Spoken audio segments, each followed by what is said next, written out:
Sungguh-sungguh Allah sangat ridho ketika seorang hamba itu makan, makan ketika sesuap nasi dia muji Allah, ketika minum seteguk nasi dia muji Allah. Itu kalau orang diridhoni Allah itu wali betul. Itu untuk jadi wali itu gampang. Kamu makan ridho, kamu nginjak buminya Allah ridho seneng, kamu hidup keseharian aman seneng.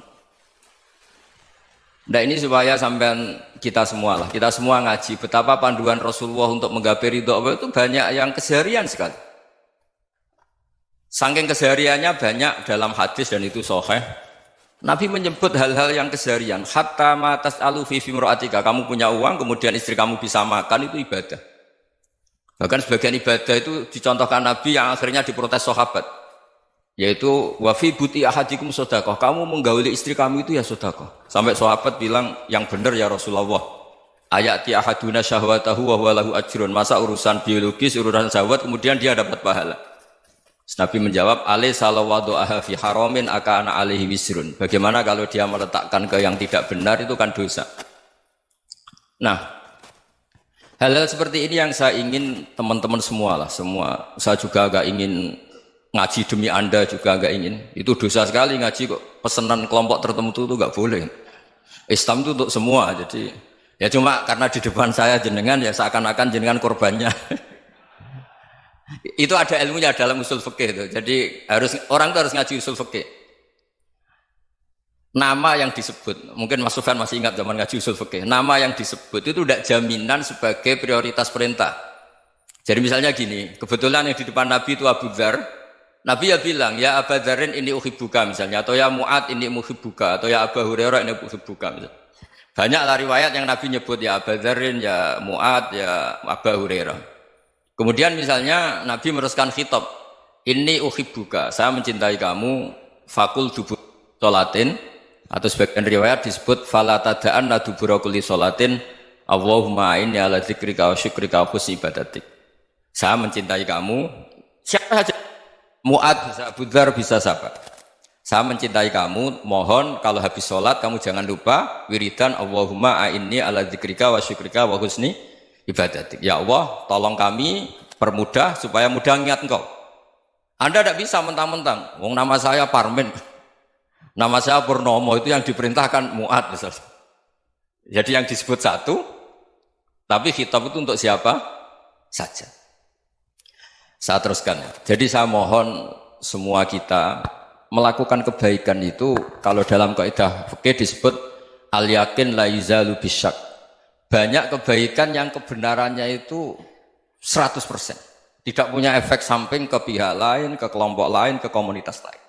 Itu tadi misalnya Anda makan dan itu murah sekali, hanya butuh satu piring. Setiap punyaan kamu muji Allah, setiap minum kamu muji Allah. Itu redaksinya Rasulullah SAW disebut Allah sangat ridho ketika seorang hamba makan, kemudian dia memuji Allah. Atau minum, kemudian dia muji Allah.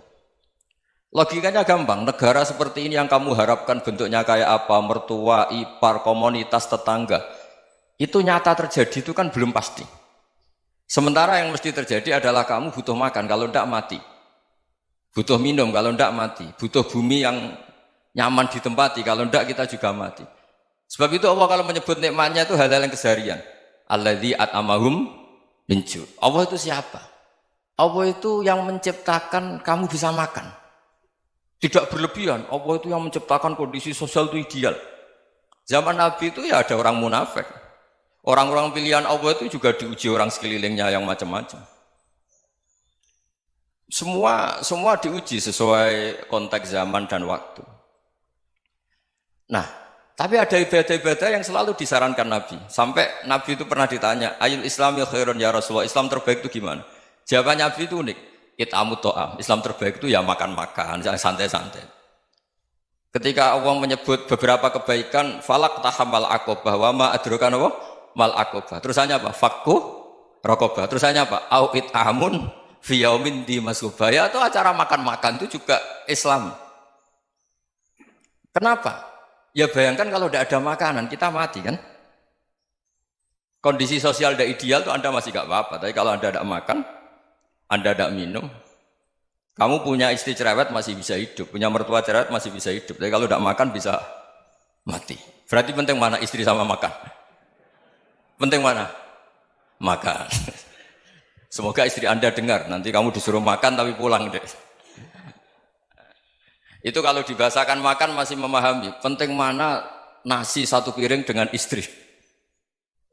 Nggak ada nasi mati, nggak ada istri belum mati. Penting mana? Gak berani jawab kan? Nah, ternyata Anda ada garang kan di depan istri. Jadi saya mohonlah, mungkin Mas Sufyan Sauri tadi yang bisa bantulah. Teman-teman tuh ngaji yang keseharian saja. Karena kita nyari ridha Allah itu berdasar firman Allah. Dan firman Allah itu menyebut keseharian tuh riang, gampang.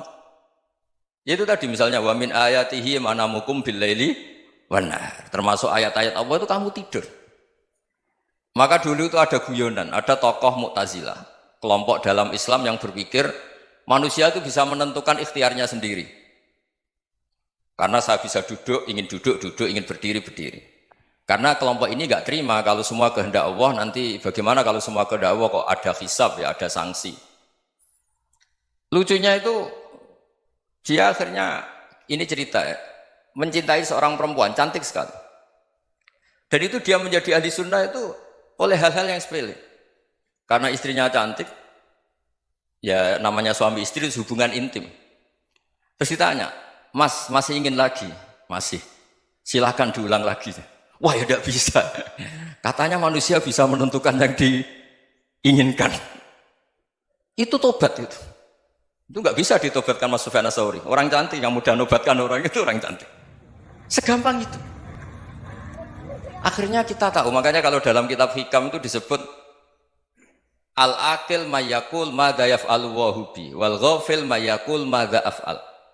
Orang yang punya akal karena sadar ini wilayah Allah, semua milik Tuhan.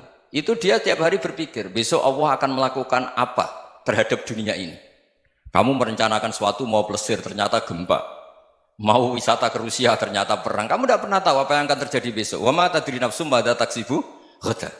Tapi anda semua kita ini sering punya jadwal permanen.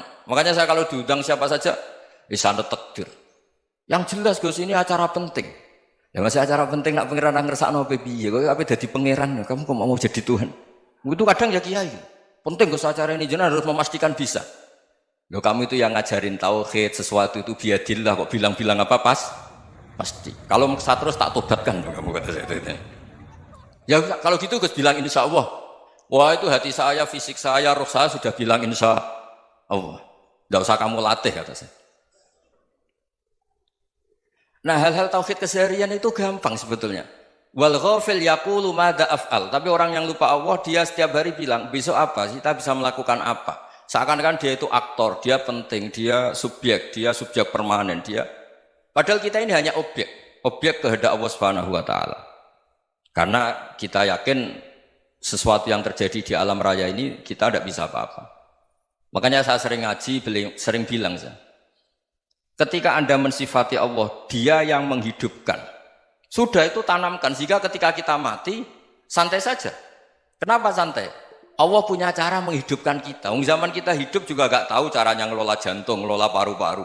Kamu juga gak tahu ngelola oksigen yang tidak beracun, tidak ngandung polusi. Tahu-tahu hidup. Gak ingin tua ya tahu-tahu tua, gak ingin mati tahu-tahu mati. Selama ini kita hidup juga gak tahu apa sebetulnya. Hanya gaya tok, punya jadwal, punya planning. Kalau kamu bisa menentukan pilihan Anda, pasti Anda istrinya cantik, 4 neriman semua, kona'ah semua. Nyatanya enggak kan? Ada 1 jelek, cerewet. Wah itu kan, nyatanya enggak bisa apa-apa Anda kan? Dan kamu bawa mati lagi. Itu kan, istri Anda juga gitu, punya keinginan, punya suami yang ganteng, yang jabat, yang neriman, yang enggak poligami. Ya enggak kesampaian juga.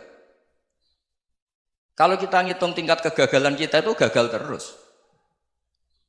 Ya kan?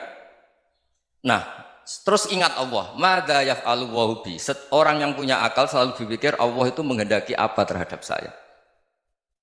Lalu sama-sama orang melihat orang yang serius, itu kata Anda itu pemikir berat, serius, senang punya tokoh yang merengut karena kamu anggap serius. Tapi sebagian orang anggap orang yang serius itu wong merengut, wong masam, wong muka kok ditekuk. Jadi sama Itu hati, ya muqallibal qulub tsabbit qalbi ala dini. Karena kita nggak tahu cara berpikir kita tentang orang lain, tentang sekeliling kita. Misalnya kita orang baik yang jenis ngurumat fakir miskin. Ada orang bangun masjid mewah itu janggal. Apa artinya masjid mewah kalau banyak orang kelaparan? Tapi kalau yang jenis pendidikan apa artinya masjid mewah kalau tidak bisa ngaji? Nanti yang jenis infrastruktur apa artinya ini kalau semuanya punya sudut pandang yang berbeda-beda. Dan Islam mengapresiasi semua kebaikan. Tapi katakan semua kebaikan itu adalah kehendak Allah Subhanahu wa taala. Karena apapun baik Anda itu pakai fasilitas yang diberikan oleh Allah Subhanahu wa taala. Sehingga ini yang disebut qulillah sumadarhum fi khawdihim yal'abun. Ya kembali tadi ke tema-tema bahwa keseharian Anda ini sudah Islami. Saat Anda tidak bisa melakukan apa saja. Saya sering ada jenazah, biasanya kalau tetangga meninggal saya sering disuruh ngelepas. Saya bilang orang ini baik karena sering ngelamun di rumah, sering nganggur di rumah. Ditanya sama anaknya, kenapa Gus nganggur baik? Ya kalau dia nganggur artinya juga gak berbuat sesuatu yang maksiat kan? Ya kan? Orang nganggur di rumahnya ya tidak bunuh orang, tidak maling, tidak korupsi, ya namanya nganggur di rumah. Lah cuma istri cara pandang nganggur gak menghasilkan uang itu. Tapi juga gak menghasilkan kriminal kan? Jadi sebenarnya Islam itu makanya kalau sampai ngaji usul fikih itu ada kitab usul fikih namanya Lubul Usul, itu terkenal sekali di pesantren itu. Itu kalau ngapresiasi keseharian itu luar biasa. Izma min mubahin illa wa yatahaqqaqu bihi tarku haramimma. Karena keseharian yang mubah saat Anda lakukan itu ada kehebatan yang luar biasa, yaitu meninggalkan haram. Makanya dulu banyak orang-orang alim ketemu temannya itu guyon sampai semalaman. Itu biasanya yang semangat Islam itu kiai kok tidak tahajud, kiai kok tidak witir. Orang yang sedang mapan uangnya banyak, malam itu tidak kelayaban itu sudah luar biasa. Melawan nafsu supaya tidak maksiat itu sudah luar biasa. Supaya lupa guyon sama temannya semalaman sampai subuh. Gejlok-gejlokan ngenang zaman miskin, zaman kuliah nggak jelas, zaman apa. Melihatnya jangan tarkut tahajud. Seperti ini meninggalkan tahajud, tapi meninggalkannya ini talkul muharramat. Jadi kayak apa hebatnya? Sehingga Imam Ghazali punya riwayat yang agak unik. Hatta takuna ibadatu akhiri hadil ummah iku an-naum. Sehingga suatu saat ibadah terbaik umat ini itu tidur. Itu kan riwayat kontroversi. Ketika Imam Ghazali tanya, kenapa iya? Kenapa kamu mulai keluar dari rumah itu sudah banyak maksiat? Melihat perempuan yang enggak mahram, melihat fenomena. Tapi kalau kamu tidur itu enggak melihat apa-apa. Tapi juga kamu jangan menganggap tidur itu ibadah betul. Saatnya melakukan fardu ain malah masih tidur. Tapi itu sudut pandang yang menjadikan kita Islam itu gampang. Jadi saat Anda tidak bisa aktivitas apa-apa, misalnya ada beberapa orang yang lumpuh. Lumpuh itu memang nggak bisa Jumatan, nggak bisa ibadah, tapi dia juga nggak bisa maksiat. Tidur itu memang Anda saat itu tidak bisa tahajud, tidak bisa witir, tapi saat itu ada zina, ada maling, tidak gosipkan orang, tidak bully orang, tidak menanamkan kebencian, tidak hasud. Sehingga tidur menurut Allah Ta'ala wa min ayatihi manamukum billaili apa? Wan-nahar. Karena di tidur itu selain ada unsur istirahat, jaga stamina, juga ada unsur meninggalkan beberapa keburukan. Nah saya mohon ibadah yang keseharian ini kita jaga. Supaya kita semua baca ayat itu fasih. Fasih itu tertanam di hati. Allah itu siapa? Alladzi at'amahum min ju'i wa amanahum min khauf. Dan Allah kalau cerita di Quran itu anna subabnal ma'a subba thumma syaqaqnal ardhan wa syaqqa fa ambatna fiha habba wa inaba wa qadba wa zaituna wa nakhla wa hadaika hulba. Kamu tahu saya ini siapa kata Allah? Saya ini adalah Tuhan yang menurunkan air, kemudian ada tanaman banyak. Habba wa inaba wa qadba, ada zaitun, ada tin, kalau orang Jawa mungkin ada tela, ada padi, ada mangga, ada pisang. Sudah. Wa inaba wa zaituna wa nakhla wa hadaika hulba. Ada perkebunan yang lebat. Tujuannya apa? Mata Allahkum, silahkan kamu pakai, kamu nikmati. Tapi karena kadang kita ini punya ide-ide besar. Tadi untuk syukur saja nunggu punya istri riman, rumah baik, tetangga baik, komunitas baik, semuanya baik baru syukur. Lama-lama nanti ada di surga, syukurnya nunggu surga paling kelas A. Itu sudah ada yang menghuni Rasulullah, kamu nggak boleh di situ. Masa untuk syukur saja? Repotnya Masya Allah. Jadi mohonlah Quran yang kalau Anda hafalkan juz amma itu kan ada ayat-ayat yang kayak tadi. Ya, fal yang dzuril insanu ila ta'ami. Coba lihat. Apa yang kamu makan ya? Dari mana? Dan untuk mempertahankan hidup kamu keseharian. Jadi jangan kira ibadah itu harus membentuk komunitas yang versi Anda. Ibadah itu harus yang hal yang mulu-mulu. Kesehariannya Anda alami. Loh ini saya tidak bikin-bikin. Saya ngaji bukan karena berdasar pesanan.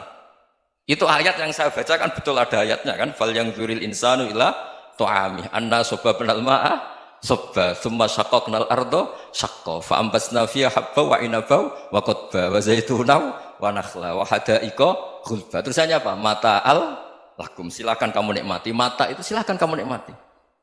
Ya kayak sampai dikasih hidangan ya makan. Ya sudah makan, habis makan ya minum, habis itu ngantuk ya tidur. Ya sudah normal-normal saja. Kayak apa indahnya Islam? Tapi Anda mencari Islam yang gimana lagi? Nah itu yang diajarkan guru-guru kita, diajarkan sanad kita sampai Wali Songo, sampai Rasulullah SAW. Bahwa pada akhirnya ada jihad, ada perang. Itu dulu memang perang, bukan membunuh, beda. Dulu kita dijajah Belanda ya perang, dan itu normal karena kita dijajah. Jadi ketika orang lain ingin baik sama kita, wa in ahadum minal musyrikin astajaruka ya fa'jirhu hatta yasma'a kalam Allah. Kalau mereka ingin baik ya kita baik. Makanya ada istilah musta'man, mu'ahad. Kalau mereka ingin damai, berdampingan dengan kemajmukan ya itu yang lebih baik. Karena memang Islam menghormati proses perdamaian. Wa in janahu lis-salmi ya fajnah lah. Kalau ingin damai ya kita harus